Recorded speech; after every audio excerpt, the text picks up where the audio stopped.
ഇതിപ്പോൾ കാണുമ്പോൾ തന്നെ നിങ്ങൾ വിചാരിക്കൂലേ ഇന്നത്തെ വീഡിയോ മീൻ പൊരിച്ചതായിരിക്കുമെന്ന്. അല്ല, താരം മീൻ പൊരിച്ചതല്ല.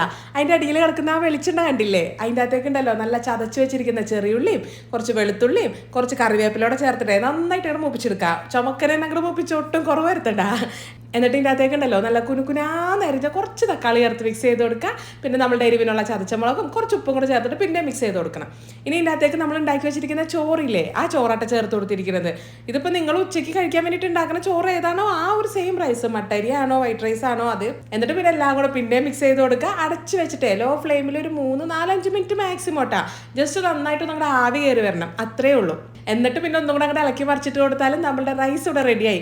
ഡെക്കറേഷൻ ഒന്നും ഒട്ടും കുറവ് വരുത്തണ്ടെന്ന് ഓർത്താട്ടെ ഈ ഒരു പാത്രത്തിൻ്റെ ഉള്ളിലൊക്കെ വെച്ച് സെറ്റ് ചെയ്ത് അങ്ങോട്ട് കമത്തി പാത്രം പൊക്കിയത്. എവിടെ പാത്രം പൊങ്ങിയതിൻ്റെ കൂടെയൊക്കെ കൂടെ ഇടിഞ്ഞോണ്ട് താഴത്തോട്ട് വീണ് എന്തെങ്കിലും ആവട്ടെ അല്ലേ. പിന്നെ ഇതിൻ്റെ മേലെ ആ ഒരു കഷ്ണം മീൻ പൊരിച്ചത് കൂടെ വെച്ചിട്ട് അങ്ങോട്ട് കൂട്ടി കുഴച്ചൊരു പിടിയൊക്കെ പിടിച്ചപ്പോൾ ഉണ്ടല്ലോ